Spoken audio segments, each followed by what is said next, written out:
Okay, shall we kick it off? Kick it off. Yeah. Are you going to kick it? Yeah, I'll introduce you. Okay. Well, and I'll introduce GTEC for those who are uninitiated. My name's Arden Henley, if you haven't met me before. I'm the chair of the board of this organization called the Green Technology Education Center.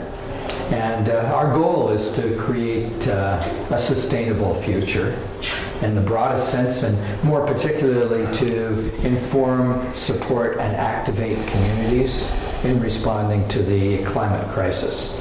And you're a part of a program called the Neighborhood Environmental Education Project.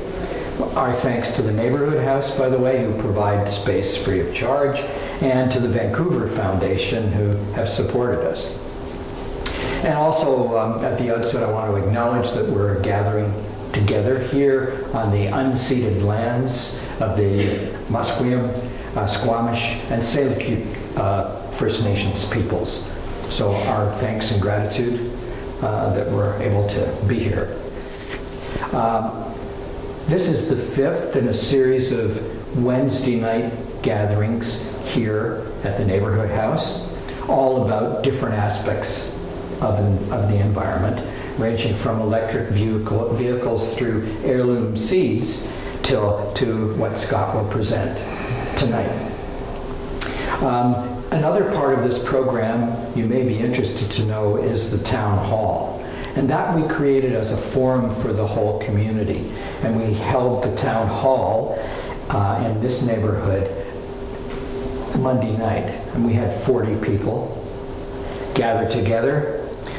We had some frontline environmental speakers, such as Ruth Walmsley, who's leading the action against the pipeline on Burnaby Mountain, and others. And we also did a process where we helped the community to start planning a response. So it was a first step, and there'll be a follow-up to that where we'll be more focused on an actionable plan with members of the community.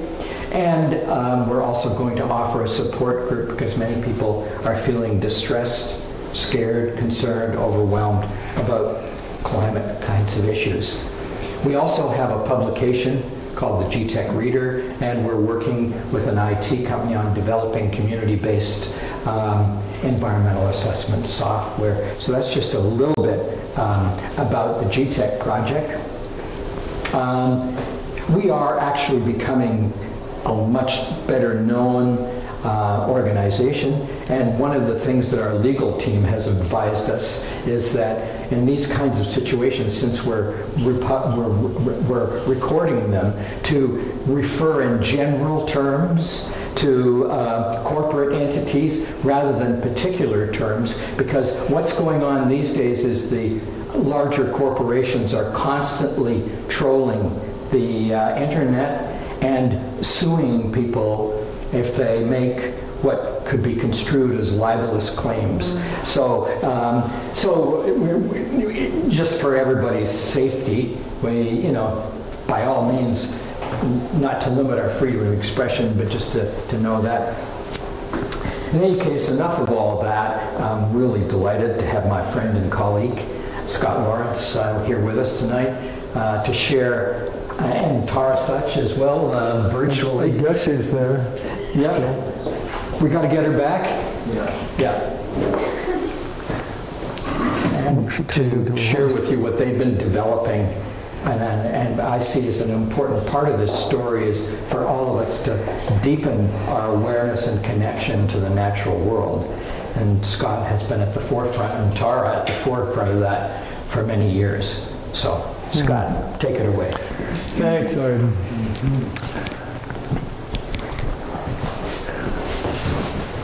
It's like being in my living room or something. All these friends.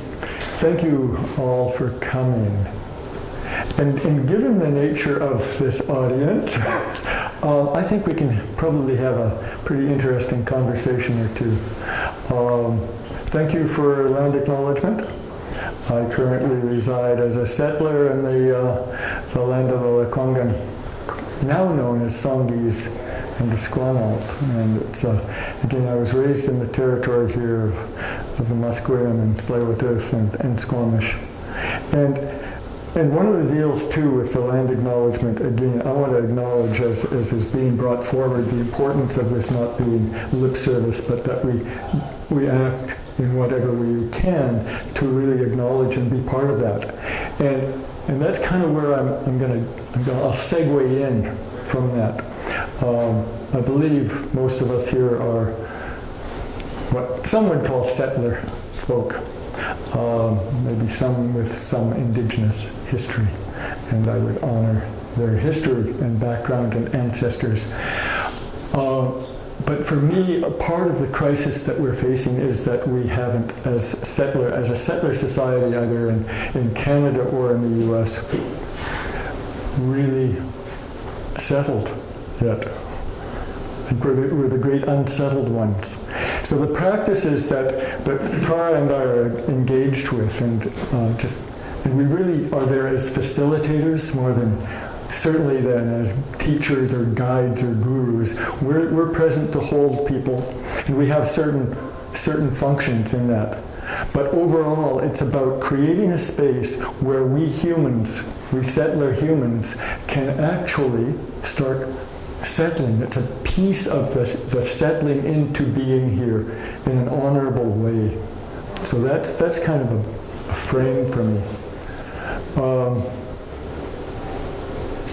I'm going to babble for a couple minutes, Tara, and okay. then I wouldn't expect anything different. and then I want to have a bit of a conversation with you, or see what you'd like to bring in, and then we'll morph over, and Brian has volunteered to again have a bit of a conversation. So, great. And questions or engagement anytime, any one of you wants to jump in or say something, ask anything, please just feel free to do so. But I wanted to start, actually, what I came to starting with was a poem that, in a sense, it gives us a beginning point. And for me, it's kind of a beginning point because it goes back for me to high school, if not before. And it kind of marks, for me, it indicates the trajectory that we've been on. I was going to give a prize to the person who knows the poet, but hopefully some of you. The world is too much with us. The world is too much with us. Late and soon. Getting, spending. We lay waste our powers. Little we see in nature that is ours. We have given our hearts away. A sordid boon.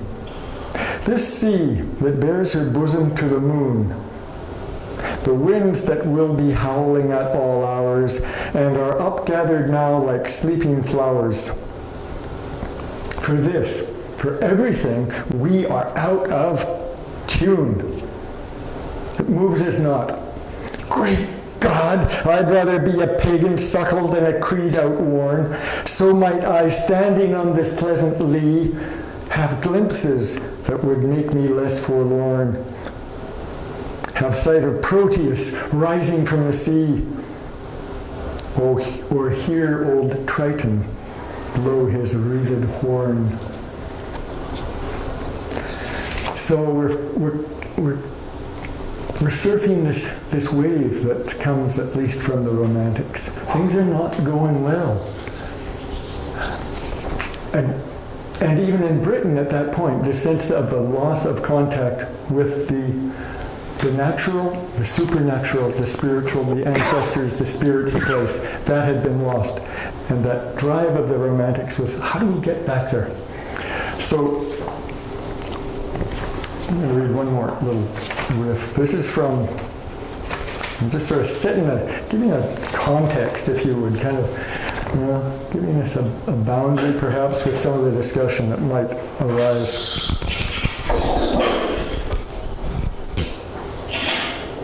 Make sure I can see this. This is Martine Prechtel. So in a sense, what I wanted to get at tonight was a conversation about amnesia and remembering, and the role that this particular ceremony, which is one little subset or part of what might be called ecotherapy, one little subset that we are calling Wilderness Vigil, one part that fits into this narrative, this tale of becoming amnesiacs somewhere along the line, and now the possibility of remembering. So this is Prektil. He lived for many, many years, a number of decades among the Highland Mayan, the Tuhitel Mayan, which is a relatively small language group within the Mayan complex. For if, as my old Tuhitel friends used to go on about, our human bodies are actually the earth itself, then somewhere inside those earth bodies, our homelands still await our return. Inner homelands within whose soil our indigenous souls lie ready like seeds. Seeds whose DNA are the big, culturally intact stories. Seeds that have waited thousands of years for the spiritual climate to shift enough to where the tears of our human grief about the day we finally remember the overwhelming magnitude of our diverse, earth-oriented cultural losses could moisten the seeds of our big stories. Again, this is language is to where the tears of our human grief about the day we finally remember the overwhelming magnitude of our diverse, earth-oriented cultural losses could moisten the seeds of our big stories, causing our indigenous memories to sprout again into well-rooted trees of remembrance,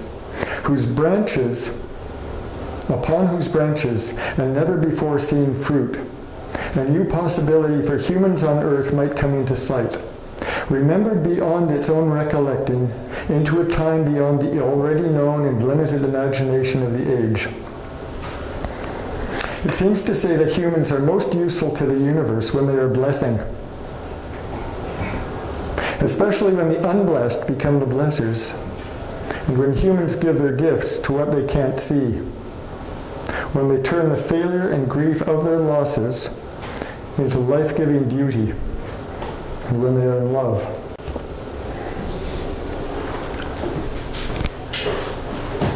Some of you may have seen the quotation I sent out from to Martin Shaw. This concept, and it's prevalent, and for those of us who have been dabbling in the worlds of psychotherapy and counseling, the idea of narrative, the idea of story continues to have particular power, credence, and a magnetizing quality. So this idea that we are in the midst of the shift from one story to another, entering perhaps in narrative terms a preferred story, is really significant. For me,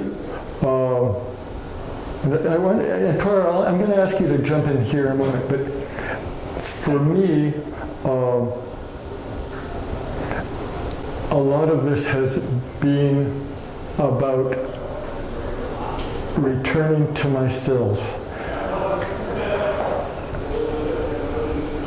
finding myself in the wilderness. She checked out. She's in the wilderness. I'm here. Or I see you all.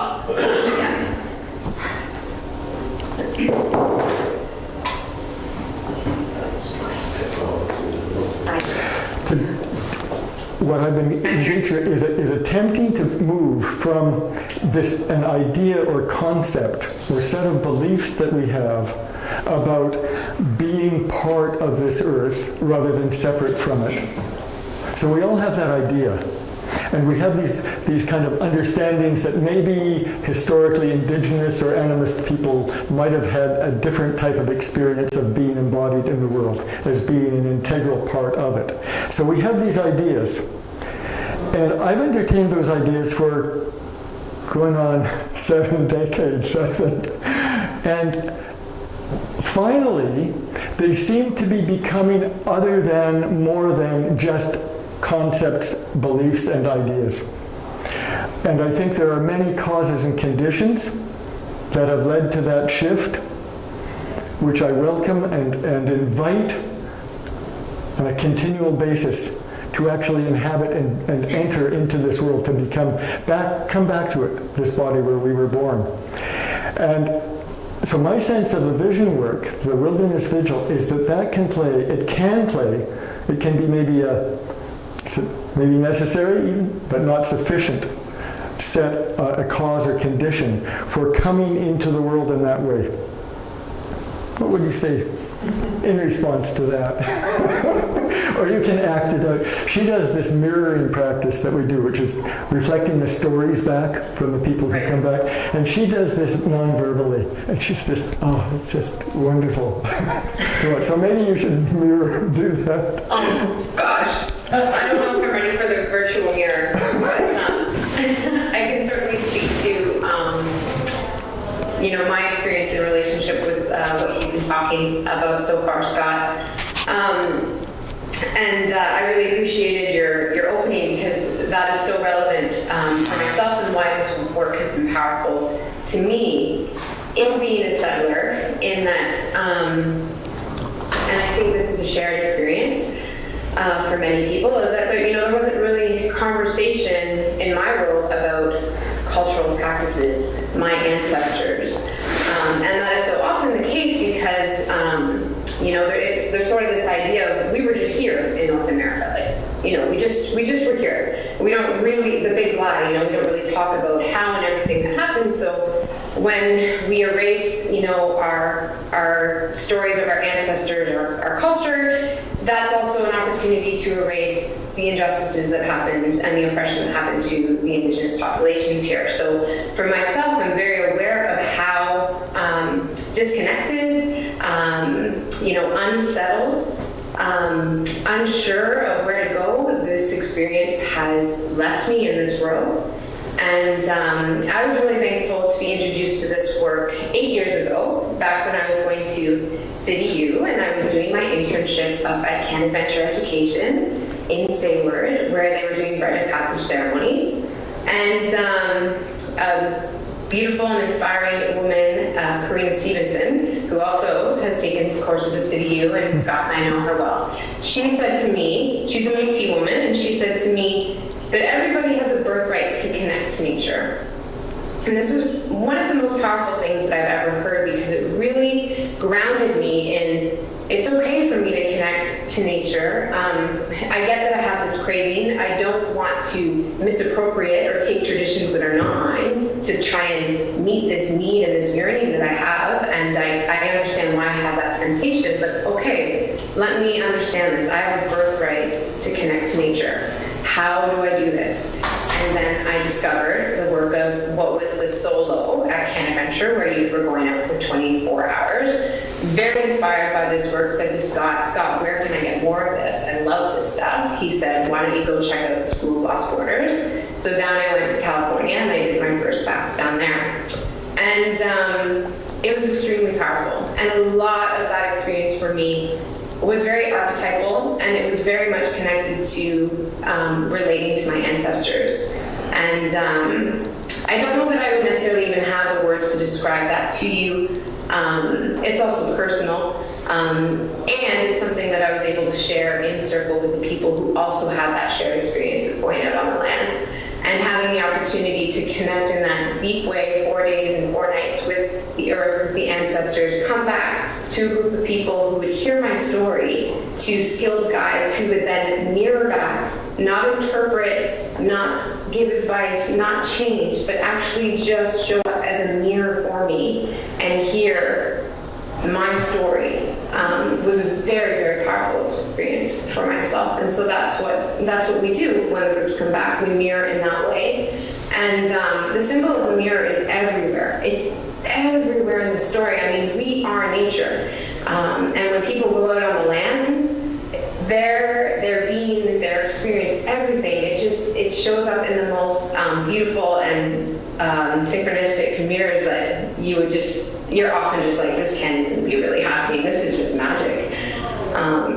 And so it's powerful. And I think, because we are a mirror of nature, I believe very much this is why we're seeing like anxiety, chaos, all of the things that we're experiencing in this world right now. Of course we're going to be feeling fragmented when you consider what it is that we're doing to our earth. So I very much believe that I think the world would be a really different place if everybody had an opportunity to go on a fast, to connect to the land in a deep way, to hear the land speak to them. The more that we know and are connected to our Mother Earth, the more we're going to work to protect her. The more we are in rhythm and in sync with her. So, yeah, that's my spiel. All right. Yeah. Thank you. Yeah, so, definitely, curious if anyone has any questions or what it's like for you to, hear Scott and I talk about our experience and the way that we understand this work. Yeah, we can babble on forever. Right. Scott and Tara, for the uninitiated, I wonder if you could describe what the experience, the offer actually looks like. Yes, we could. It's quite straightforward. And it has, of course, its own backstory, its origins, its origin tale. But essentially, the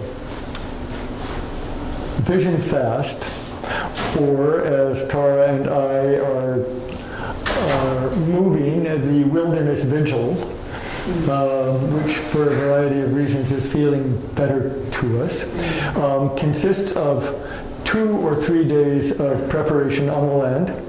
People get together, and again, depending on the context, sometimes you have to create your own camp out in the wilderness. We've been fortunate to be able to use Nigulen up at the Buddhist Retreat Center on Mount Tuam. So we actually have a kitchen that we can use and some facilities. So first 3 days, basically the people who are going to go out and spend time on the land, the fasters or whatever you want to call them, they generally set up camp themselves, and the guides, facilitators generally hang out and do a lot of teaching and preparation. Key part of the preparation is generally the honing of the intent to go out.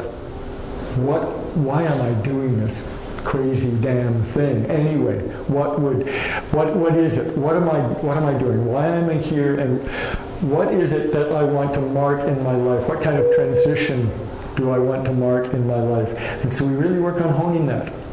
It's why it's an interesting process, because it's group. There's a lot of group involvement, but then it's also very solitary, and it's a kind of in and out relationship. After the 3 days of preparation like that, covering also safety concerns, issues like that, fears, then on the morning of the 4th day at dawn, the fasters go out on the land. They will have discovered a spot where they want to spend the next 4 days and nights hanging out, and they will have already taken a gallon of water to each of those sites. So they go out, they set up their tarp, which is allowed. They got a little camp, they set up a tarp, and then they hang out for 4 days, drinking only water. Unlike some indigenous traditions in Canada, there's no taboo concerning movement. There's no a circle, for example, that you have to stay in. So there is movement. People can move around on the landscape. There's a lot of safety elements built into the structure. They spend 4 days. There are certain activities that are suggested as possible for the night. There's one practice called Death Lodge, and in the Death Lodge practice is an invitation. It is going to set boundaries and then invite those into one circle with whom one has unfinished business, issues of forgiveness, lack of forgiveness, withholding of forgiveness, just thanks, appreciation, and gratitude. So that's undertaken often imaginally on the third night, sometimes on the fourth night. Again, drawing in the ancestors or just seeing whoever comes in terms of your life. It's one ceremony that can be done. Overall, the practice consists of self-generated ceremony. So the idea of self-generated ceremony, again, rather than a drawing on any particular ethnic or spiritual background, it is to determine what actually needs to arise, what needs to happen for this person. How might we symbolize the ending, the severance of an inappropriate relationship? How might we symbolize and enact ceremonially the rebonding and reconnecting with a new relationship or rebuilding a previous relationship? What kind of ceremony might I do on the land while fasting that would engender that? So that's the idea of self-generated ceremony.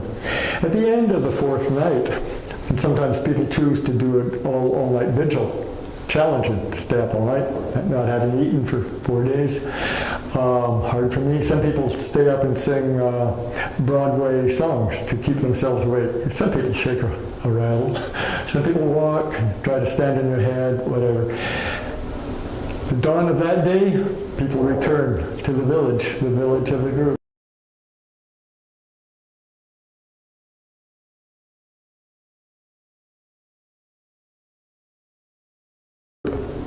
And spend the next 2-3 days, depending on how many, telling the story and having it held, witnessed, honored, and as Tara was talking about, mirrored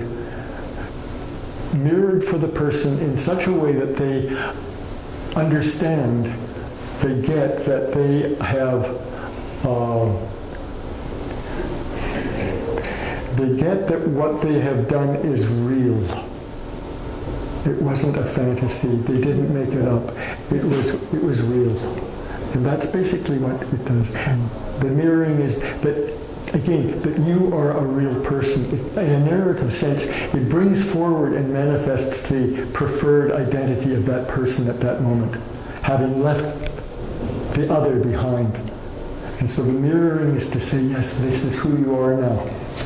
And as I said, Tara does this often non-verbally, exquisitely, just beautiful. Others have different styles. Each guide has a somewhat different style of doing that. That's why if we're working with a mixed group, we invariably wish to work with mixed gender. Men's groups, women's groups also take place with their own magic, and of course youth groups, very different and very much more clearly a rite of passage per se. So anyway, that's the structure, and then some. Can I add to that, Scott? Yeah, please. Okay, and so basically when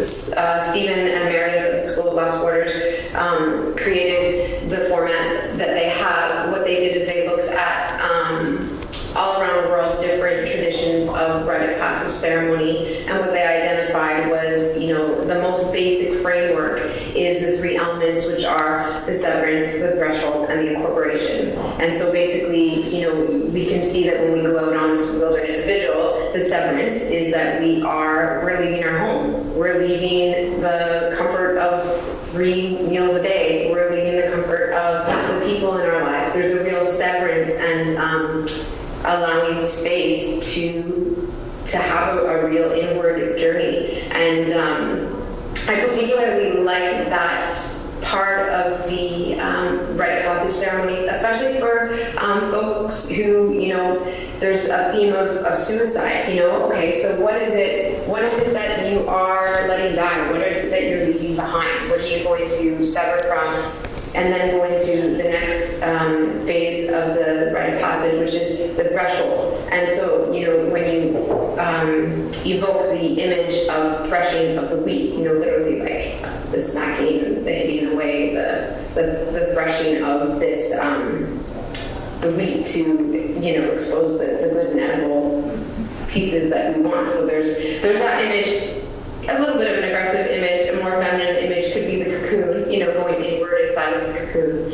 And then finally we have the incorporation. And so that's when we integrate and we come back to community and we share our story and we incorporate the experience that we had in this rite of passage into our life. And usually after the ceremony, we highlight the first year after the ceremony as a big year of incorporation and seeing these things manifest and show up in our life, that which we claimed. We'll make a point to reach out to participants 1 year after they've participated in their ceremony and allow them an opportunity to perhaps visit the land again or do some kind of self-generated ceremony that's meaningful for them to mark this process that has happened for them. That's all. Excellent. Okay. Cool. I want to follow with a quotation from Martin Shaw, and then again see what's arising for you guys. Maybe Brian, you might have a few things. See, this fellow Martin Shaw is a storyteller, British storyteller, and he's been involved. He's been working in the same lineage that Tara and I have. He trained with a fellow in Wales who had worked directly with Stephen Meredith, who Tara mentioned, who kind of set a lot of this work in process in North America.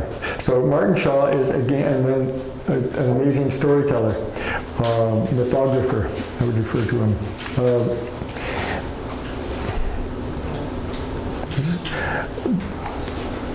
There's a couple of things that I think are really, really critical. I'll put them out into the public sphere, as small as our public sphere might be. People who get really engaged with this sometimes get really irritated because there are a lot of people out there who want to make money, have a career at doing this, and it's really problematic. It's really hard. People do this stuff and they just love it and say, I want to do more of this. But you really can't and probably shouldn't make a living at doing this kind of thing. It's not about making a living, and it just becomes really problematic. So this little bit from Martin refers to that a little bit. And Tara, it ties into the conversation we're having about Vision Quest. So he says, anyway, let me say a couple of things at this stage. I don't call this process a vision quest, but a wilderness vigil. And by and large, I don't find myself working with only young people. If I did, then Vision Quest may be an appropriate title. Wilderness Vigil lowers expectation, something that I'm, to a degree, in favor of. It wards off those looking only for peak experience or skipping entirely between Tantra retreat and ashram. The grislier connotations of a vigil generally feel closer when I'm working with older men and women. I don't want to be accused of false advertising. Of course, I believe in questing for vision, but I've also seen again and again that what can return is too complex an experience to be prematurely tied up with a bow.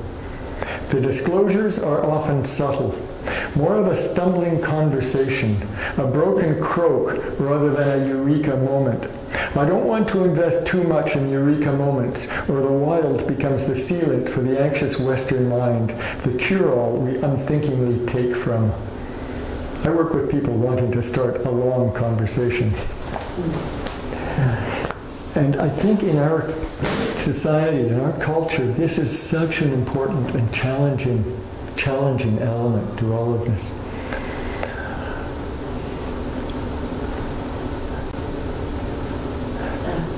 Can I ask a question about that? Yeah. And so you started that quote with the preface of not making a living. So making that distinction because of to separate, to kind of honor the engagement that this is a long unfolding, so that kind of not having transfer of money will limit the expectations of a quick vision is that why? Or do you just think it's unethical? Do you understand that? Well, or do you just think it's unethical? Or to make that much money that you would call it a living wage. Well, nothing makes Yeah, it wouldn't be feasible. So you're just talking about the economics? I'm talking partly about the economics, but it's also like, so it goes into the sacred economics. And I think there are probably an increasing number of people in North America and the Western world, Europe, who are probably living very enjoyable and very happy lives and not being in the market economy. I think there's a significant niche of those people who are living already in gift economy. I will never be there, although I would love to be. But those possibilities, if, to the extent that that becomes a reality, then working within that domain, I mean, that's where we're headed. That's the more beautiful world in our hearts we know is possible. That's why this stuff is so interesting, because it's just a marked shift out of the struggle, the daily struggle for legal tender. And it's partly, you see, what happens so interestingly, sometimes I've been on fasts with people who go out, and again, it becomes, when they come back, it's part of their credential. Okay? It's something else that they can add and say, I've done it, and I can offer you this wonderful product. And this is where the question of cultural appropriation comes in significantly. But as I was trying to suggest, like that sense of moving to become more embodiedly an animist or a Buddhist animist or whatever, to actually experience that. Again, it's not about a eureka moment. And often to market this, there's a sense that you have to market it as a eureka moment or something that you can consume, because that's the setup. And it's very problematic, because when you're out there sitting bored out of your mind in the third or fourth day, you don't really know why you're there anymore. Some people do want their money back, but generally not. But they come back, and there's no way of describing the shift in experience that's taken place, because a lot of it isn't verbal. It's not going to be either taken in or expressed. It happens in the body. Right. It can be measured in the world in a way of exchange. And it takes time to percolate. That's why in this tradition, as Tara referred, the incorporation, the coming back, doesn't take place like that. It takes place over the following year. And over that year, some of what you've experienced starts showing up. And it's taking place largely on a somatic, but it takes place on an imaginal level as well. It's exciting. It's very exciting work, very challenging, and fasting is not for everyone. It's interesting to break down who wants to. You say vision fast, so you go without food, go lie on the ground, go lie in the dirt, nobody to talk to, no cell phone. Do that for 4 days and 4 nights. Oh yeah, sign me right up. It doesn't appeal to everyone, even to start with. Unless they think they're going to get something out of it. But you're not going to get something out of it. Ideally, you're going to give something. And that's what's really cool. You realize that that's what's going on. It's not about what you're going to get. It's what you're going to give. Yeah, I think that's a really important part to touch on, and a part that really drew me to the work is, the setup is that you claim your attention, you go out on the land, you discover your gifts, and you come back ready to share your gifts with community. And I think that's the piece that's really beautiful and really crucial, especially, coming back to the theme of this group. And, what it is that we're doing is this isn't about isolating totally inward and having an ultimately entire individual experience, although you are on your own with nature while you're fasting. It's really about connecting with what are the gifts that I bring back to my community? How can I serve my community? And that is a really intentional theme, and it really is the premise of why the book is done, and Stephen Meredith has made that very clear in all of their writing. Yeah. Can you, Scott and Tara, picture a portal from community? You know, and I'm placing it in the context of this meeting we held on Monday night, where there's heartfelt desire to better serve the planet and future generations, but at the same time, lots of confusion. Lots of very different ideas and perspectives. And I'm trying to imagine if it's possible, or wonder how it's possible to open a portal from that kind of situation where there's a very diverse membership. You know, not a room full of therapists, or a room full of poets, or a room full of cultural people. What portal would it be possible to open? Tara, any comments? Yeah, well, I mean, what comes to mind, and we haven't touched on this because this might take some time, but, you know, before, when we're working with the participants, we're working through the 4 shields of human nature, and you know, those can be seen. It's similar to a medicine wheel. It's, you know, the directions. There's the mental, emotional, physical, spiritual world, and all those things. And we look at each shield, and we look at the gifts in each one of those shields. And the shield that comes to mind for me is the North Shield, which is, you know, the place of mental strength. It's winter, it's responsibility, it's adulthood, and it's about the importance of structure, and that we need structure in order to hold all of these other pieces. So I have so much appreciation for the structure in terms of when we get together, we're in circle, and we're often using talking pieces, and we create a lot of structure and containment in terms of how this process takes shape, and how people speak and when they speak. You know, we'll open it up for an open sharing when it's time to hear someone's story. No one else is talking. The guides are the one who mirror the story. So it's, I think that the appreciation of the importance of having structure in order to hold all of the, you know, unpredictable variables of the spiritual, emotional, and physical realms. That's what comes up for me when you ask that question.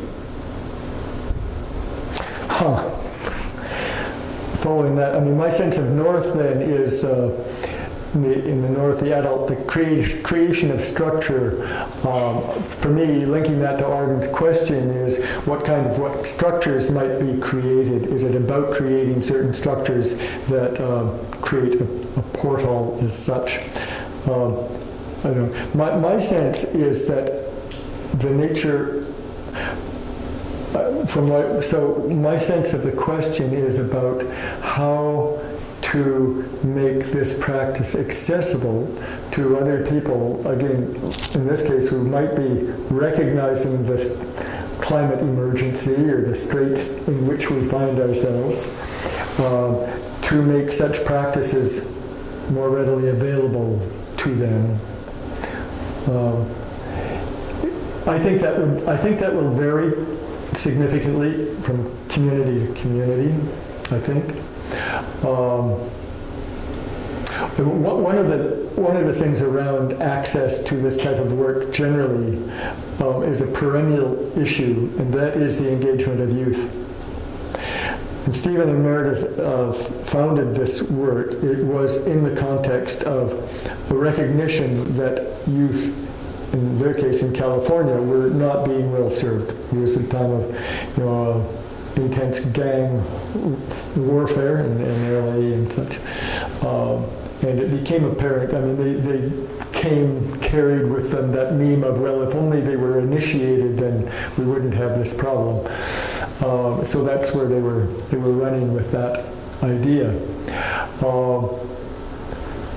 our work, and Brian and I actually have done some really wonderful work with youth, not Vision Fast, but work in the mountains and working with hiking and meditation in the mountains. And again, we see how critical these, if youth are engaged, how absolutely meaningful and significant these practices are.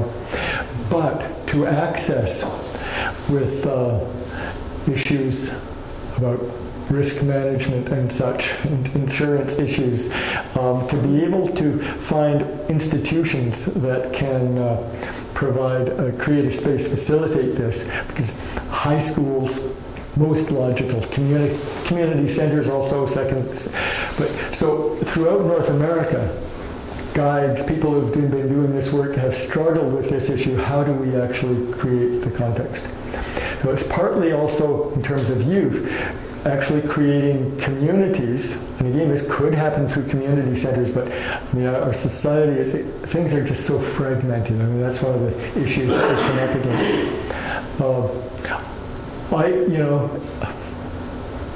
I don't know.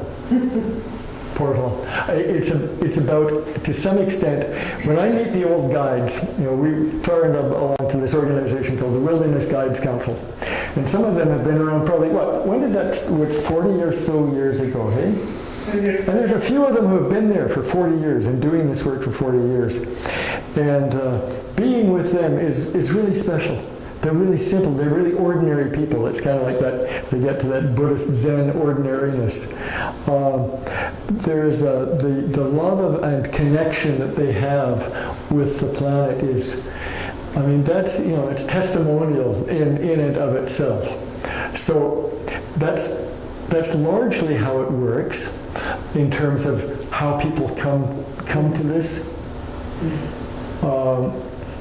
But with the climate crisis, I mean, I think where your question takes me is very much in terms of the idea of resilience, that this practice actually is potentially so helpful, not only in a kind of immediately therapeutic sense, but also in that sense of shifting the story. And shifting the story brings in a whole new perspective to whatever activism the people might be engaged in when they come back. I really believe that there's a kind of somatic or ontological shift that can take place that alters how people engage with the village when they return. If you come across a person who's been in the forest, you might say, "Oh, what are you doing here?" That's the story of Jumping Mouse altogether. The story of Jumping Mouse is all about the little mouse who hears the roaring. There's something out there that I got to check out. So this stuff's been around, and it's widespread. So I suspect if someone hears the call, they'll find the raccoon to take them to the river. Tara?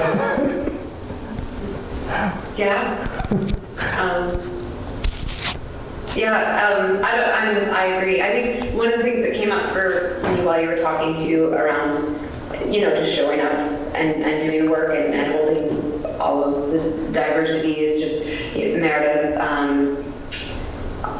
has said always, your first job is to love the pastor. So just love and compassion are really important pieces to this work. So, when someone is sitting in front of us sharing their story, that's the first thing, is just love them. Whoever they are and whatever their journey is just love and compassion and really seeing them. Yeah. Brian. That quote you shared in the invitation was, "Hey Tara, it's Brian." Hi. Hey. Can you see him? What's up? That quote you shared was really interesting. I was thinking about it today about rather than us telling stories about the earth, us listening to the story that the earth is telling us. Mm-hmm. Is there anything you can let us in on about what the earth has been whispering to you in these ceremonies? Good question. Are you able to convey it in words? In words now. You want words. Or emotion. Holy shit. Like, what's it telling you? I know. And yeah, it's easier when I'm sitting outside face to face with people. I've just shared a life experience. I think that that's a really beautiful point and important question, and that's definitely a piece I got from that quote when you shared it, Scott, too. And immediately upon reading that, I remembered, how after this experience, I know that when I walk on the beach here on the coast, it's different. I mean, at the risk of sounding crazy and vulnerable, but the ocean speaks to me. I have a relationship with the ocean. I go to the ocean and I ask questions. I look for answers. I look for comfort. In those conversations, the ocean has also told me concerns. And shared concerns and fears with me, and I've incorporated those into my life. I think about when I've been fasting, the interactions and conversations I have with little bugs, with trees, the way that a branch will wrap around a tree, the way that a rock is sitting on the earth. It's an attunement that I had not discovered. I always enjoyed nature and thought nature was beautiful, but it certainly has taken me into a different relationship with nature. And still, one that can easily be forgotten. So I know for myself, Scott mentioned the Wilderness Guides Council. That's an important connection for me. I'm going back down to the School of Lost Orders for the third time in March, but I have to carve out these opportunities for, when I get to go up to Mount Tuam with Scott and Diane. That's an important time for me to reconnect. And right now it's like busy. It's work. I'm not there tonight because I've got these things I have to do tomorrow, and I forget. And this has been an important ceremony and an important group of people for me to have in my life, because I will make a point every year to have really intentional time where I'm diving back into this work. Thanks, Tara. And for me, what comes out of all the possibilities is a young pine up on the Clackamas Ridge up from Ellensburg in Washington. And often when I go out, usually it's usually in the second day, I don't usually make it to the third day, when I'm overcome with grief. And I just sob and wail and spend a long time wailing and rolling in the mud from my tears. And up on the Clackamas, there was this young pine, and I was overcome by the sense of what we humans do. And it's not that we log, for example, but that we do it without any sense that when we take that life, we take this tremendous, marvelous, incredible being. And we don't ask it, we don't thank it. Just like it's just board feet of lumber.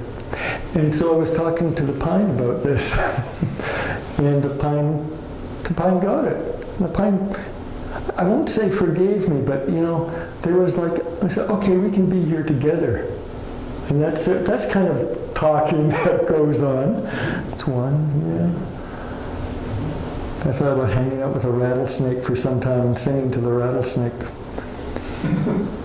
Working with that edge of okay, this is rattlesnake. It's supposed to be very frightening, very scary.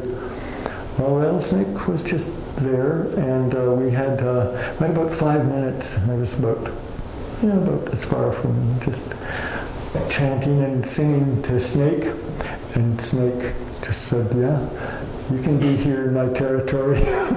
Just don't chase me." So the thing about hanging out there for 4 days and 4 nights too, you actually start seeing what's going on around you. And there's a lot going on. Like you start seeing more clearly? Mm-hmm. You start seeing more clearly?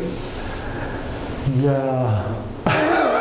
You see clearly, and I think there's actually physiological elements to that as well. There's a tremendous book entitled The Transformational Power of Fasting, Donald Bonner, who lays out a lot of the both physiological, psychological, spiritual elements of fasting. So there may be some of that, but it's kind of a slowing down of time, and you're just hanging out. You don't have any schedule. You don't have to cook any meals. You're just hanging out. And so you start to attend, certainly by the third day, for me, and it varies so tremendously for people, but for me, by the third day, I'm actually starting to really notice things and hear things that I hadn't seen or heard before.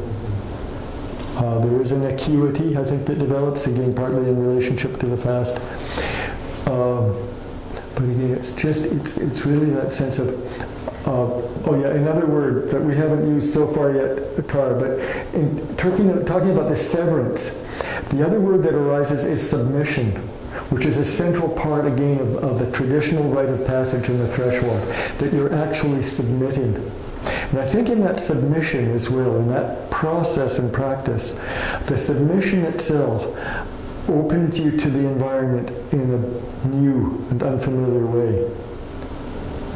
But submission is like really key, and it shows up in so many ways. Some people go out and, not many, but sometimes people think about food the entire 4 days. And I'm really fortunate because I don't tend to have that particular problem. I got manifold others, but fortunately that one doesn't arise. But it seems that, again, the thinking about food becomes a distraction. It becomes a way of holding on. These patterns are all ways of holding on to our identities that we have set out to sever from and say goodbye to as we can become and enter into something else. And so all of these patterns, they show up. And so it's kind of like wrestling with the angel or whatever. You're wrestling with the patterns that show up. And when you, part of the wrestling is the submission and recognizing and surrendering rather than carrying on the conflict that's happening inside. And finally you submit and the conflict dissolves.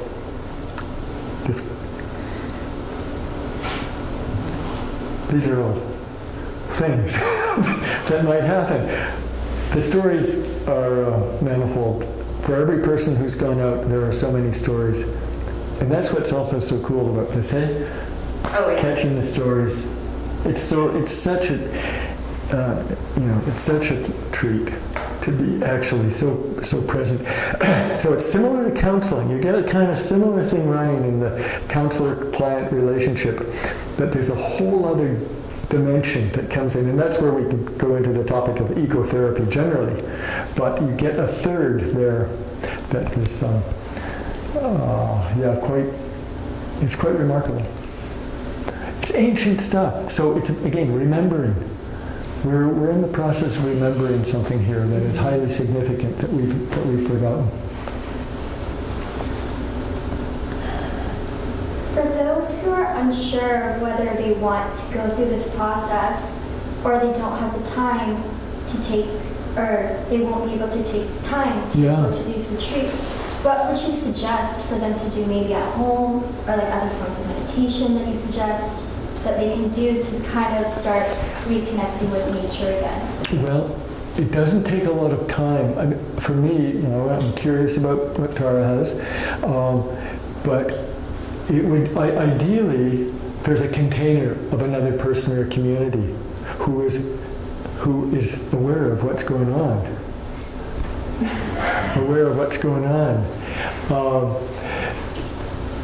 who you can, if someone was interested in doing this, a walk along the seawall for an hour with the right intention would be sufficient to come back and tell a story of what arose. A 3-hour walk in the woods, phenomenal. But it's the intention, it's the setting of the intention, and then the return of actually having that witnessed and held in a way non-therapy. It's not therapy, it's simply holding your story in the way that most clearly indicates your connection with yourself and with the world. Let's put it like that. So you can do an hour, 5 minutes out, but intention, marking it. That's what agrees. Tara? So Scott, intention, experience, attending to experience, and then witnessing, having someone witness your account of your experience. Yep. Do I have that about right? Yeah.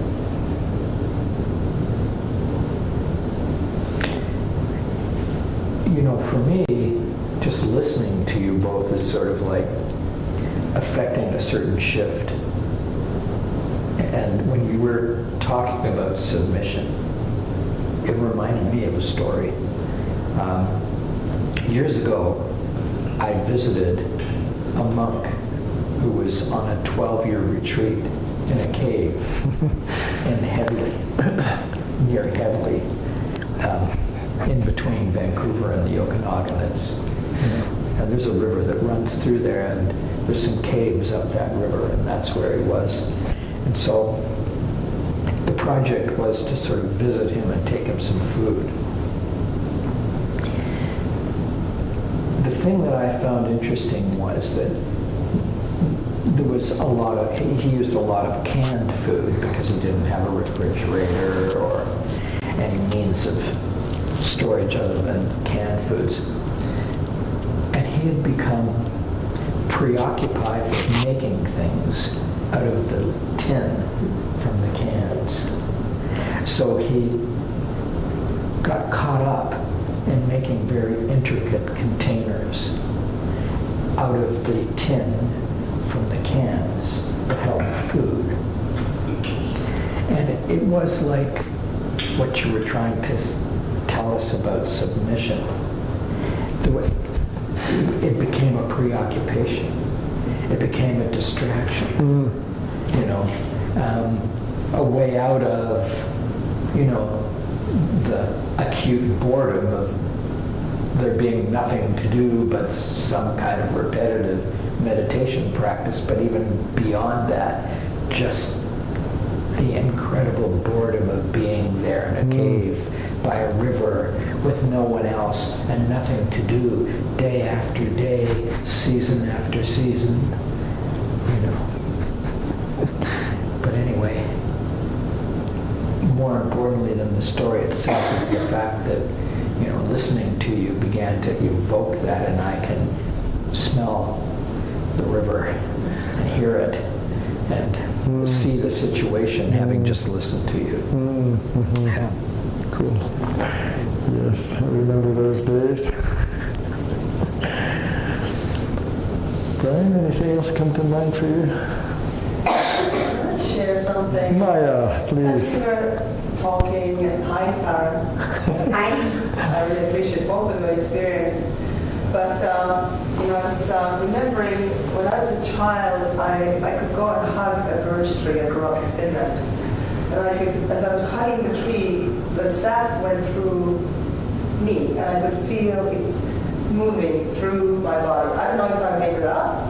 I was very young, and I don't know if I had the concept of making it up, but you know, it was, or whether I made it up or not, it was quite an amazing experience. I still can feel it, the sap moving through me and around the tree, and I really don't have anything else to say about that, other than it was amazing, the unity with nature, and I'm just wondering, you know, kids probably would seem to kind of by nature have this ability to connect with nature and all living things. We may teach them not to, or we may rob them out of that experience through I don't know, civilization, putting them to school, teach them how to see the world when they probably innately have a way of seeing the world in a very, very, I don't know, very organic way. You see, you brought Birch into the room, I did. and when she arrives, she doesn't need a lot of talk about her, does she? She sits there and she's one of your ancestors, right? So you've got, like, that's the shift that is upon us, that is necessary, is that we, again, remember, like, the birch is actually with us. It's not like, again, some board feet that's maybe, who knows, she's still there. But it's like reconnecting, reanimating the world. And our tendency is not, we're so trained to, again, create some kind of distance from that. But I want to thank you and honor you for bringing birch. And we could probably sing her praises. You may have some words that would praise birch. I don't know, it's just nice to hear that it's here. I really don't have any other, it was just so natural, and it's still, I can feel it. I have been hugging birch trees after that, but I never had that kind of experience again. It was very, very different. Maybe I had it for a time then. But I just love to think that the birch is here. But here she is. And yeah, there were many other birch trees that is surrounding the house where I grew up in, and they are now over 100 years old. Some of them have needed to be taken down, and I mourn them all. I understand now why I mourn them no longer being there, because it seems that everything has changed. The climate even around them is different now. Which of course it is, but there's this subtle sense that it's very, very different. And I mourn them no longer being there. See, this is good, because again, going out on the land in this way gives us a place where we can mourn appropriately, where we can grieve appropriately. Prechtel, in his book, The Smell of Rain and Dust, has a remarkable chapter on going to the ocean and allowing the ocean to hold our grief. He says you can do it with a whale or a puddle or anything, ideally the ocean. But Vision Fast Wilderness Vigil, one of the things that I think is really useful for it, you mentioned the open house and people struggling with this, that creates, going to the Wilderness Vigil creates a container for that depth of feeling and enables us to transmute it. It becomes like an alchemical retort, let's say. Let's imagine. As I said, I go through a fairly consistent process of going out there and going in and feeling numb, feeling the kind of everyday numbness, and then into the somewhere in the middle of the second day, here it is. And once I'm able to really let go, let that grief run through me, then I start hearing, there's some birds around here that I hadn't heard. Then that's when I start to wake up to what's there. And I think the transmutation of grief is, I think it's a different element than indigenous people dealt with in the same way. Ancestors, I think this is a part of the Contemporary Rites of Passage Wilderness Vigil that is very significant, actually. What do you think of that, Ms. Souch? Well, I mean, first I just wanted to share, I really appreciate the sharing of that image of you hugging the birch, and I have this image of a woman intertwined with the sap and holding and carrying those, those nutrients and those positive, like the sap extracts from trees. It's got minerals and nutrients. And I've been hugging that birch and letting it soak into your body. It's just a cool image that I appreciate. I didn't catch all of it because you're a little bit away, but I'm so glad that you brought that into the room. And Scott, I have to admit, I only got parts of what you just said. It was a little muffled. So, what is it you want me to comment on specifically, what you just said? the place of grief in this way. Grief, okay, yeah. Oh gosh.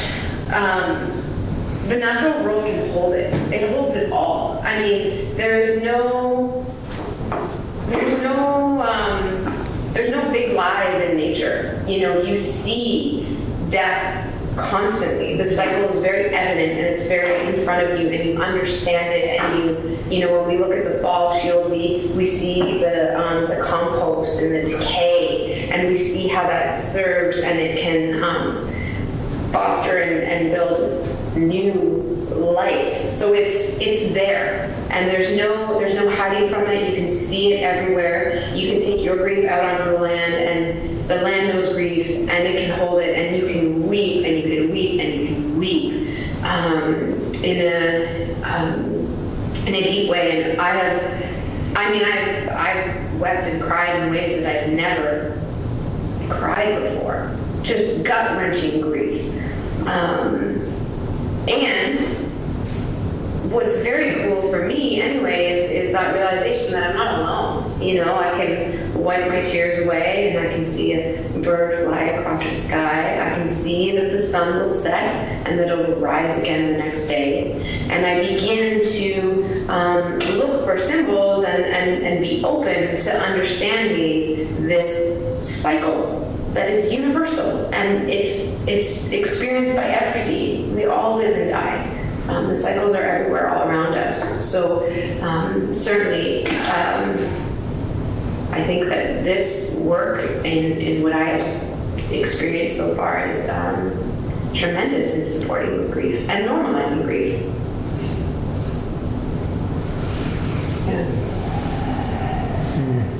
Yeah, it strikes me, grief as well, but when you mention also this question of aloneness, because I think that's also very much a contemporary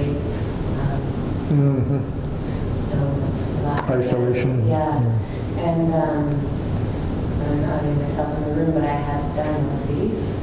And that was a profound realization. It levels your sense of self, like the human-centered world, and it resituates your experience with a rock and a tree, that you're not alone at all, that you are with the world in a very different, very real way. And that's how the world speaks to you, very profound.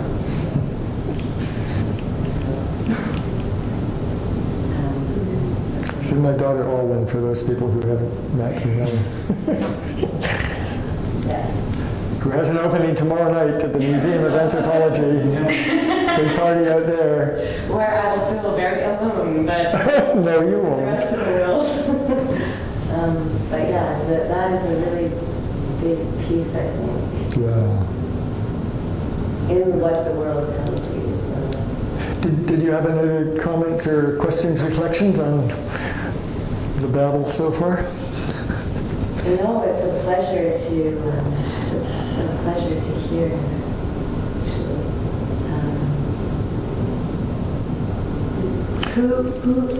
now I'm curious. Am I the only, Brian? You've never done this.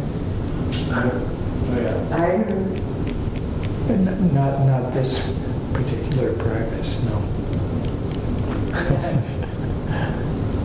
Yes, so Alwyn, I was honored to put Alwyn and my grandson Ty out together up in the Stein River a few years ago. It was just myself, so ideally there are two of us, but it was myself, and we went up. It was salmon spawning time, and it was cold and damp the whole time. But they did 4 days and 4 nights. The Stein with the mist coming down, with virtually no sun whatsoever. I mean, the sun rose above the canyon for like 5 minutes per day or something. But it was remarkable and very. It was a privilege to do it with my daughter and grandson. Yeah, and had its, it was wonderful to do that. I think they probably would have gotten more with more competent guides. But it was very good. It was very good. Our grandson tried to escape after the third day, my grandson, but his father wouldn't come and pick him up, so he spent the fourth day and thinks back on it fondly. He actually came with me one day to one presentation over City U and over in Langford and talked about his experience. But, yeah. So any other questions or thoughts? What reflections that have been arising? Steve, what's up for you? What have you been hearing? Well, I mean, in a way, I was very interested in your point is how to, like what you talk about is very few people go through the experience. And even trying to carve that space for our mass population is not going to be realistic. And that's also partly tied to there's a really negative side of the youth activism around climate change and the reality of I guess environmental destruction by humans is the alienation and depression. Like one of my neighbors said, I teach at Lord Byng part of the time, and his daughters were in Lord Byng, and we have some very active people around social justice and climate change. And the good part is the students think about it, but the bad part is that they think about it really hard, you know. So finding ways for things to happen, for them to both get that connection and also be able to be in the regular life, because that's where most of us will be, and then to have some form of activism come out of that the best solve for my soul is activism, not that I'm particularly active, but so I pull garbage out of our garbage bags and write signs and do little anti-prop posters and confront children for mixing up their recycle. So that, I think, is a really, not to say it's a task for you folks who do, you know, really incredibly interesting thing and people get to go on it, but for us and for people like you guys to think about how do we bring this into the life, into ordinary life, because what you do is in a way a special life. It's not a 12-year or an 8-year or a full year retreat, but even a full week. It's a lot. It's massive. Yeah. And particularly for young people, because I won't go into it, but we've done this through sort of indigenous rediscovery camp experiences, and even within that, it's a really big struggle of like getting kids away from their music devices, and you know, because you have to clear away all that space to make it possible for the focus to come on to other things. But the one thing that we did think that I think could be incorporated is we sort of would.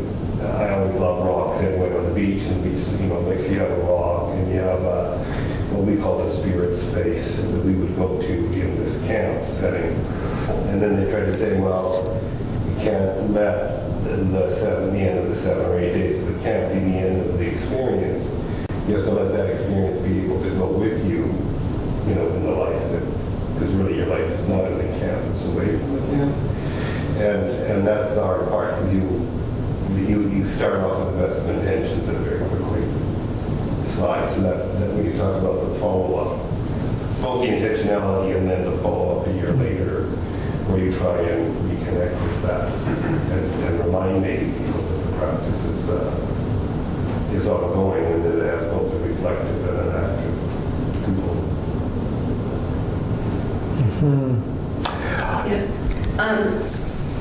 It's hard for me to hear just because there's a bit of an echo, but I think what I got is, you know, how do we do the integration piece? Is that the gist, would you say? How to access, I think, more. How to access the integration? No, just how to access the practice. Again, I guess it's our It's a portal. It's how do we create Make it available. fourth-dimensional portal between what we can do on top or of others? bridging of 4 days versus, I guess it's your question of, it's the same question, the 5-minute walk. Like, what does that look like, the 1 hour walk with the mirroring? That's not therapeutic. I'm curious about that distinction. I guess this is the question. Yeah. But I don't know it has an answer. You know, it's actually a question that the Wilderness Guides Council has been struggling with for 40 years. For sure. It's endemic. And then how do we do it so that we're not just doing the same thing that humans always do, which is go out, which is why you don't want to monetize it, but then to extract experiences from nature, because that's quickly what will happen. It does. It can. I mean, I personally, you know, as I framed some of my comments this evening, that sense of moving from a concept into an embodied relationship also very much involves a continual deepening and sense of the reality of an ancestral realm. The reality of the spiritual, that the earth isn't imaginal, it's spiritual, it's alive. Right. And there are, it's not like there's ghosts or something like that, but the world is much richer than we have been led to believe. Mm-hmm. Especially the ancestral piece is, again, so significant. And you see, I think that's the thing with the portal. I think the portal may be creating itself as we're moving along. It's very interesting. Like, so genealogy and its availability on website through ancestry.ca and blah, blah. You see, that's opening a space in which the ancestors are starting to become real again. And I think the portal comes along with that, to understand again that it's like we are so invited. There's the isolation piece and the loneliness. Our culture, the way it's framed, is generally on a campaign to hold us in that sense of atomization. Back to William Blake, you know, the mind-forged manacles I see walking up the street. Like, people then stuck. Romantics already saying, okay, there's something going on. Well, it's that much more intensified here. The hegemony of the culture, the way it forms us as atomistic individuals. Once we begin to conceptualize and then actually step out of that into a sense of, I am here as a result of thousands of generations of humans, of Homo sapiens who've walked this earth. And they each had names, and they each had realities and histories and a life going to the stream and the river. Thousands of generations that bring me here. That's the kind of remembering that becomes possible and also is necessary for us to make this kind of shift. And I think it's happening. I think, you know, I mean, maybe there is such a thing as evolution. I mean, some people disagree. Sometimes I look around and say, no, I don't think so. But actually, there is a possibility that there is something going on and that the portal is actually being created whether we want it or not. That we are actually being invited to wake up and move into a new story. And I think this is part of it. Tara? Yeah, I guess, I mean, for myself, so is it basically coming to, you know, how do we get people to be aware of this and come up to these programs? Is that, okay. So, I mean, for myself, it's just been so much trust. I mean, this isn't, I feel as though I don't have a struggle with being concerned about this or worried about this, because there's been this real beautiful way in which this work has unfolded. For me, I always, you know, I actually have to say I really appreciate this opportunity to have a conversation about it, because it's not something I market. You know, it's not really, like, I've never really done marketing for it per se, but I just, the work is so sacred to me that I have a trust that when it's offered, those who feel, who are called to it are going to show up. There's just a lot of trust in something sort of greater than I am, or more than I can understand. So I really lean into trusting that.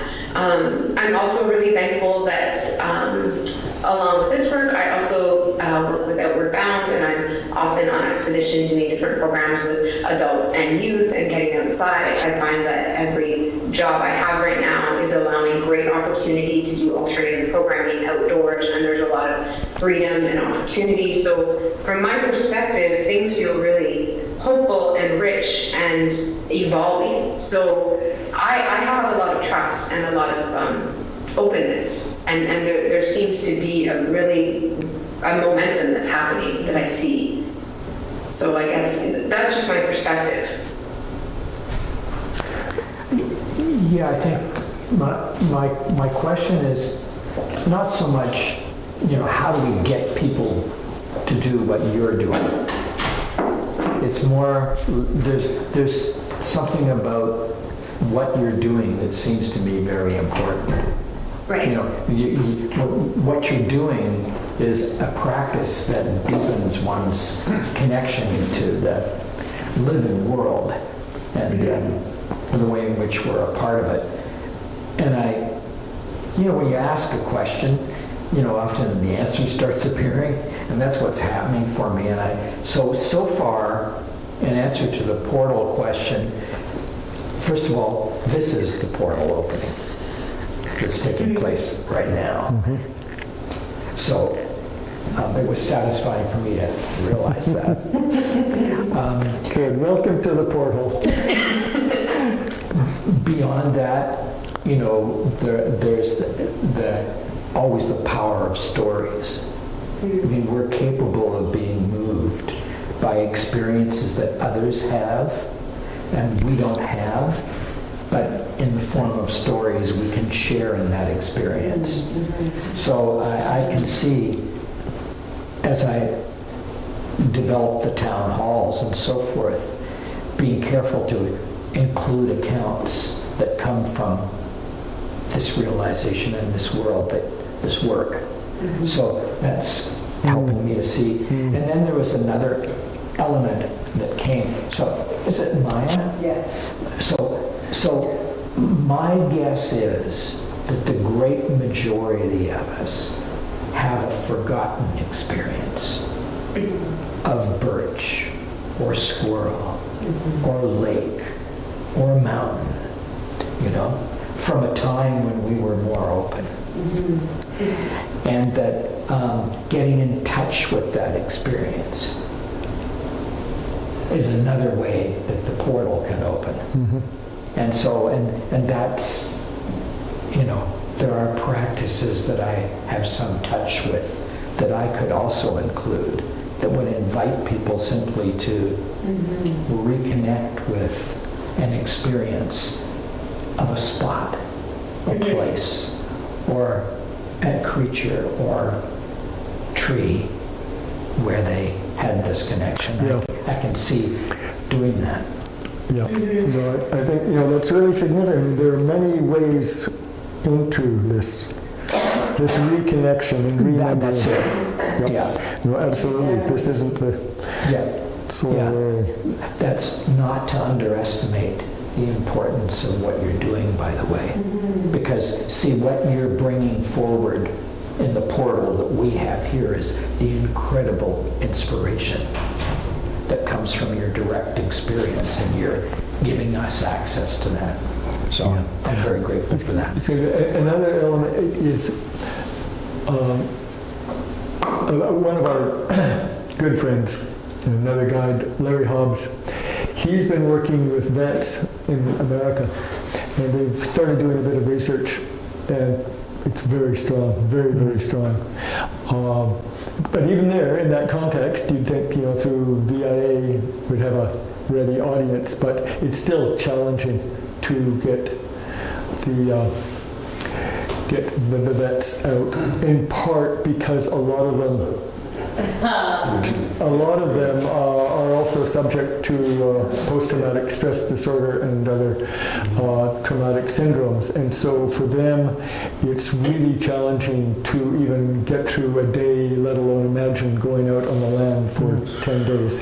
But when they go, and of course you can imagine maybe some of the some of the issues that may arise for them in the wilderness. Sometimes, and again, a lot of the American vets may have seen service in the Middle East, and so there's a replication with a lot of the work in Southern California, Death Valley, with those landscapes.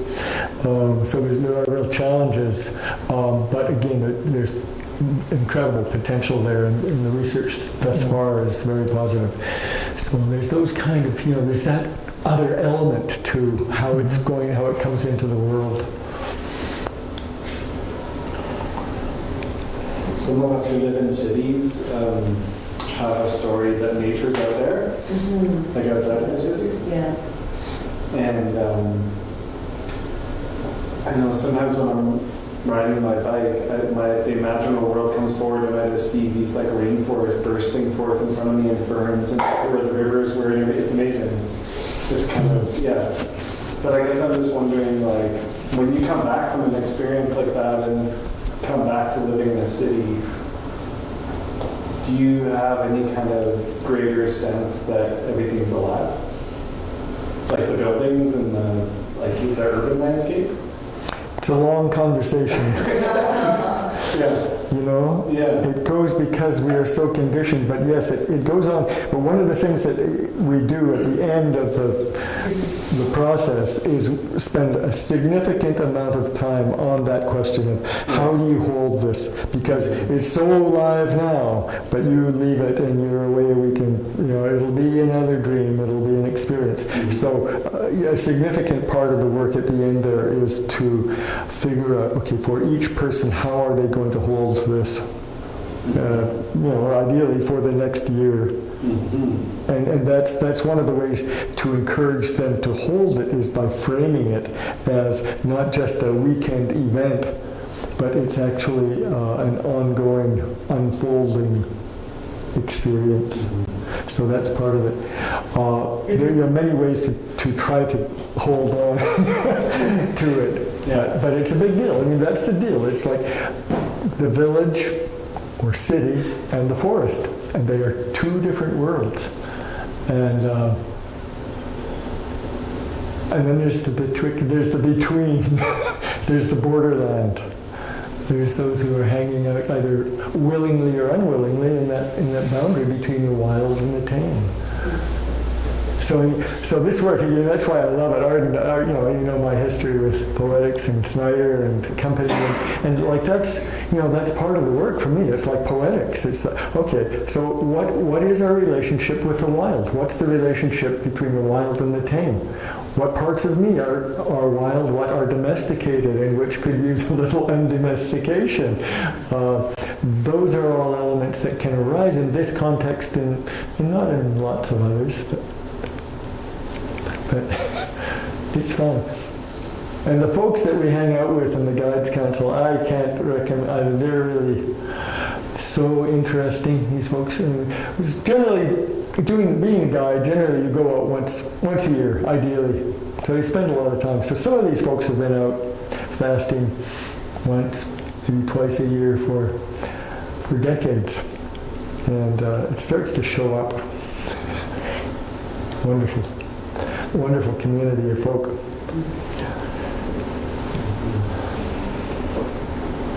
Well, anything else coming up for you, Tara, out there on the coast?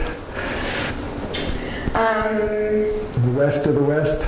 Well, I'm definitely thinking that there's quite a few links that we can share after this for anyone who is more interested in learning more. There's been a lot of interviews with Meredith. There's even videos of her daughter going out on a fast that her and Stephen held for her. And so there's so much, the Wilderness Guides Council, the Veterans Rights Program in Washington. So there's a lot of other folks doing very cool things in different places in the world. So we should definitely share some of that. Yeah. Definitely can do that. We can certainly make sure that that's available. Yeah. Yeah. Coolio. So, So you end at 9 generally with these little gatherings. So Whenever it's- well, let's just do a kind of a round and see what people are sitting with at this point of the evening. Not even necessarily around, but as they say, popcorn.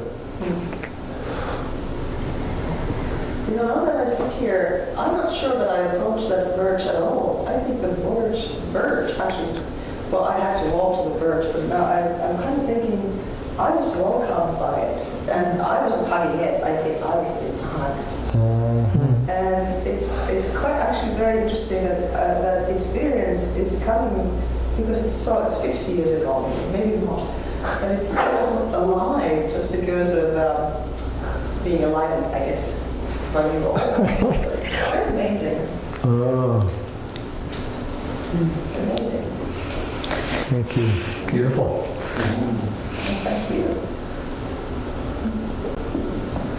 And being able to share the story, I can see that, you know, that really magnifies it, but, well, I don't know, that's kind of a wrong word, maybe deepens it more, but just the opportunity to... The story. Yeah. It's absolutely essential, actually. I know people who, many people hear about like a vision quest or something like that, and you can do that. You can go out and not eat or drink or whatever for however many days. You can do that on your own and maybe get something from it.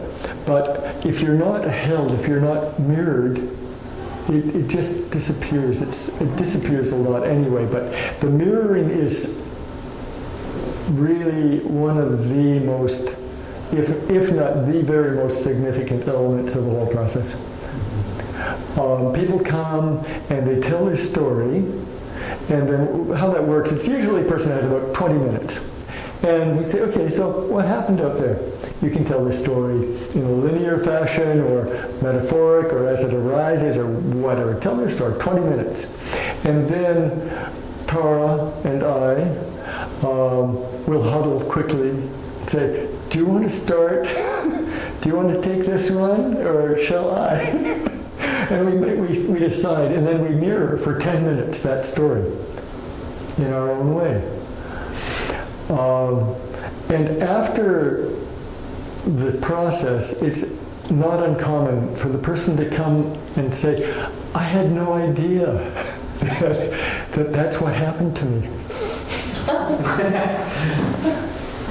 There's a sense of, they say, well, I didn't think anything happened.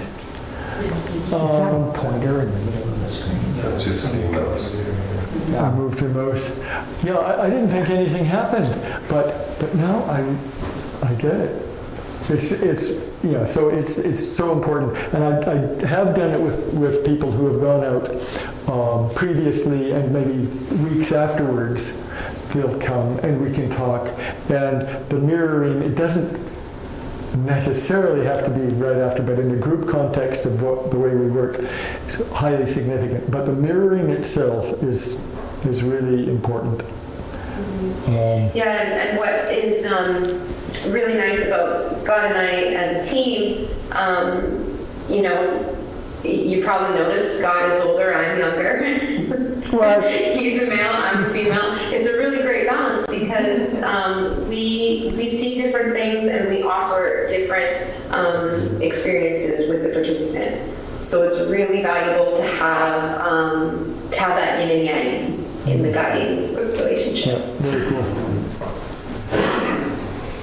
And we also didn't mention, Scott, that we mirror for intention early on, which is, so when the group comes together, they've had an opportunity to write us a letter where they've talked a little bit about their intentions, or where they are in life, what's going on for them, why is it that they're called to do this. So they get an opportunity to do that early on, and we get to read those letters, and we begin to know the participants before they arrive. And then when they do arrive, we get together in a circle, and we have an opportunity for them to share with the group. And the way that we mirror in that process when we're mirroring for intention is we're asking them questions, and we're getting curious. We're seeing the four shields of their story. Maybe we're probably noticing a shield that we're not hearing much talk of, so we might intentionally ask about elements of that shield, whether it be mental, spiritual, physical, emotional, or, you know, childhood, or whatever that might be. So we can ask them some questions, and then they share their attention with the group, and they have an opportunity to examine that further, or fine-tune it, or alter it in any way. And then they go out, they do their fast, and then when they come and share their story, we call that mirroring for empowerment. So that's where we're hearing their story on the land, and we're mirroring it back to them in a way that is empowering. And I know for myself, when I did my first fast, the mirroring for intention process was incredibly powerful for me. And I can mention two things that came up for me that were particularly moving and like just brought me right into it immediately and weeping. So one was when I was, you know, sharing a story of my experience growing up, and our friend Larry, actually, who was the guide on this fast, had obviously tuned into, you know, that there were some hardships there, and had asked, you know, have you ever been suicidal? And no one had ever asked me that question before. I didn't even know that that was an important question for someone to ask me, or I didn't even necessarily recognize that no one ever asked me when I was younger and things were really hard. And just for him to just ask brought me to tears out of nowhere. Didn't see that one coming at all. Then I was sharing a story about my grandparents. The other guy, Ruth, asked me about my grandmother. And I remember my immediate reaction was I was angry, because I was like, didn't you listen? I already told you about my grandmother. But what I didn't realize is that she was asking me about my maternal grandmother. And my maternal grandmother had died when my mother was 2 years old. So in my mind, I didn't have a grandmother. You know, I had one grandmother, I had two grandfathers. That was my story. She was asking me about my maternal grandmother, and in that moment also dropped me right into weeping, because, you know, how is it that I hadn't even incorporated this person into my world in any way? So a lot of that fast for me was about connecting to her. That's when I say it was really about my ancestors, and that was something I had never had anyone even ask about, talk about, never experienced in any counseling or anything. And for me to have her just ask that question and suggest, you know, that she's been there with me this whole time, and then for me to have an opportunity to go out on the land and meet her was profound for me, and has shaped my life from that moment forward. So so those are a couple personal shares around how that experience for me, the mirroring for intention, was powerful before I even, and this is before I even went on the land. So I'm already just, you know, speechless with the things that have come up even before I went home.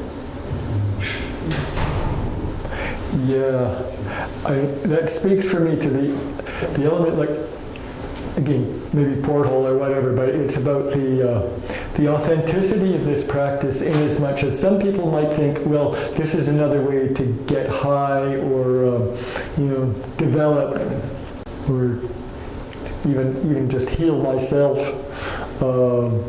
But it's really it's often on the transcendent kind of piece, like I'm going to connect with the Great Mother. Well, yeah. But they don't necessarily want to connect with their family, their actual mother, biological mother, for example. The practice of mirroring for intention brings a person always back to their lived reality, including the body, including the emotions, including relationships. It's not about escaping from a relationship, and often that's a kind of fantasy that people can take out into this work and say, oh, I'm cool, I'm going to be out on my own, I'm going to do a vision fast, I'm going to have a vision, you know, the Lord's going to appear, or whatever it is. And so there's that looking to the peak, looking for the ascendancy. But this work takes us right back down into relationship. If that isn't happening, you know, the impact on the transformative power of the practice doesn't show up as readily. Tara referred to the four shields, and again, it's essentially the way I think about it is the four shields are about having a relationship with one's body. You know, it's glories and all its mess. Having a relationship with one's emotions, whole emotional world, a full rich range of emotional access and expression. A relationship with others, being able to be in presence with other people, and a relationship with spirit. So the initial work that Tara was referring to there, that power, mirroring for intention, enables us to bring forward each of those dimensions. And so if there's one that's been a little bit shadow or out of awareness, ideally that comes forward, and that all gets taken out onto the land. So you've got some, there's a real integrity to what goes out. People will come and they'll try to get away. They'll come and they'll bring forward lots of dreams. Thinking, okay, my dreams, and they've lost track with actually being embodied. So this is a practice of rebalancing, in a sense, rebalancing these dimensions of who we are as humans. Yeah. We can and do go on, don't we, Tara? We do. We do. When given the opportunity.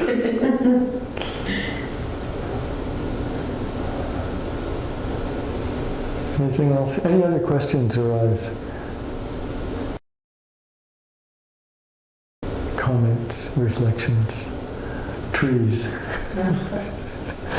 think for me, there's this element of mystery here that's like delicious. And because like when it comes to climate change, there's like what's known and there's what we need to do about what's known, right? Like limiting carbon footprints and deciding which kind of technologies to abandon and which to take up. There's knowing, right? But then there's just such value in not knowing too. And I just think about when different things over human history have emerged, they were usually really, like, some of the most significant things were totally unexpected, you know, like the printing press or the internet or Arab Spring, you know, like, if the powers that be had known about these things, they probably would have suppressed them or not allowed them to happen in the first place, but they just kind of like emerged. And so, hope is a dangerous word, but it just like, there's just something about this practice that kind of seems to connect me with mystery and openness to things emerging, and just the beauty of not knowing what that's going to be.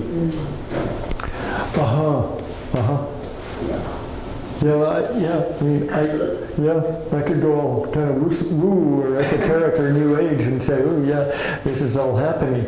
I think it might actually, again, in alignment with that sense of just the serendipitous nature of the internet opening up the interest in ancestral traditions. Because again, as settlers in North America, we're really, really in the muck on that one.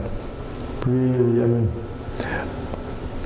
and they still, my contact with colleagues and others in Britain, I mean, even the Brits experience similar disconnection from their land and their tradition, but they're a little bit, 1 degree closer than us. But this piece of like, this is just, in my humble opinion, this is like, my sense of, until we can actually reconnect with our sense of ancestry, we aren't going to settle here, and that involves a lot of grief work. Again, it ties into the beauty of this work to do that. But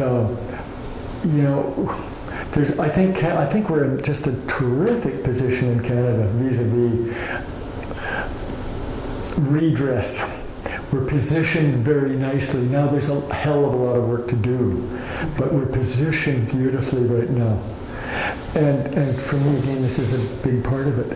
Indigenous people here generally, as they work through, and this may be part of working through the trauma of genocide, is they're maintaining or reconnecting with their ancestral tradition. We have to come as settlers with a sense of who we are as people. And that, I mean, that's so important. And I think that's where the hope is, that this seems to be something that is happening. And that goes along with it. There's something being a return to animism after it's been, for 7,000 years, 8,000 years, 10,000 years, femicided out of existence, virtually. And yet there's these remnants that we are now saying, okay, let's remember. There's a space that is available to us, maybe, in the mystery. I mean, who knows? We just enter it, submit to the possibilities, and then have those practices that enable us to remain open to the mystery. And that's what people are lacking in that atomization and individualization, the lack of practices that fit for those people's return. Tara, help me. Yeah, I mean, I certainly, it just occurred to me how much this work is an anchor for myself in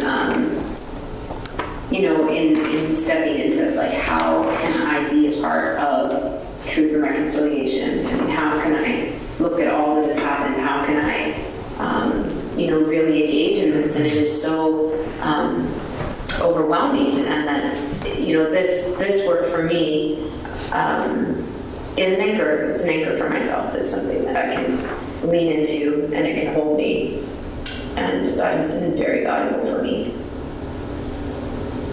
I wish you were here so I could give you a nice big hug, Tara. It seems so weird, like you're sitting here on the screen. I don't know. It's like when I talked about rites of passage at the Great Wolf Lodge down in Washington, in Corvallis there. Do you guys know Great Wolf Lodge?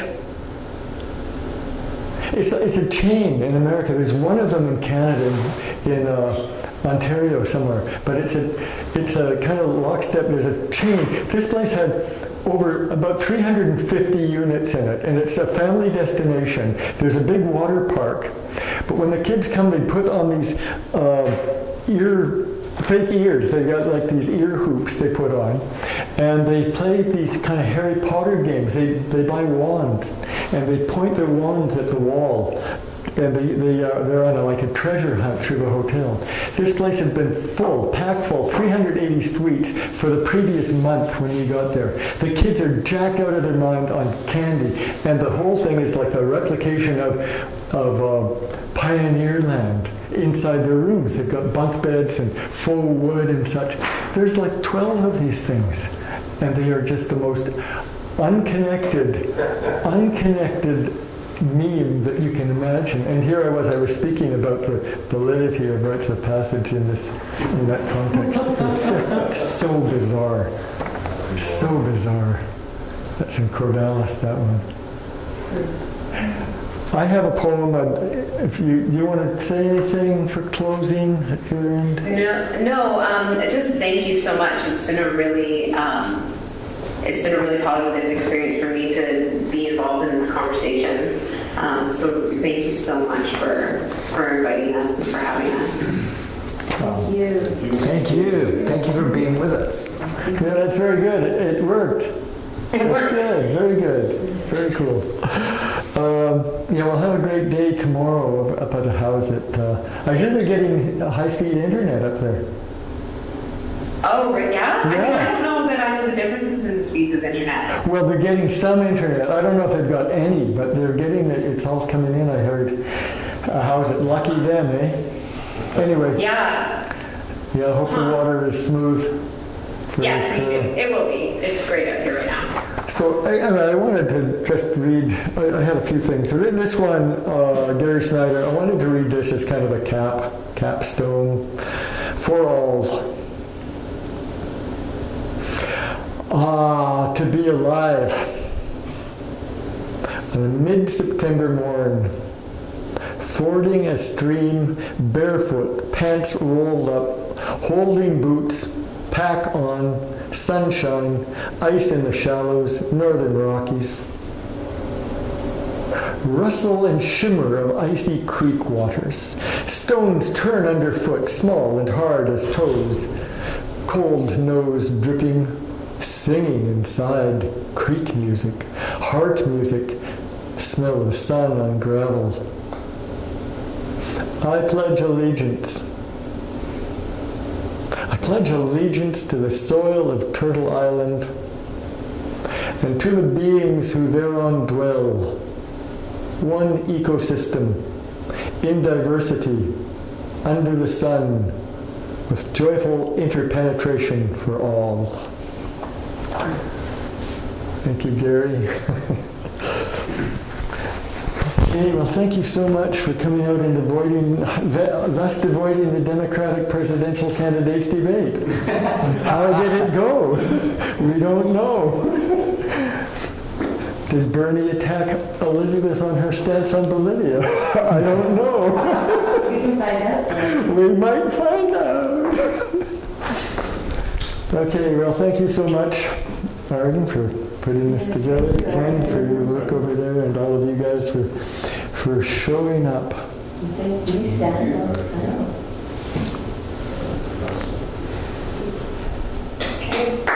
Okay. Sweet wings. See ya. All right. Talk soon. So long. I'm gonna get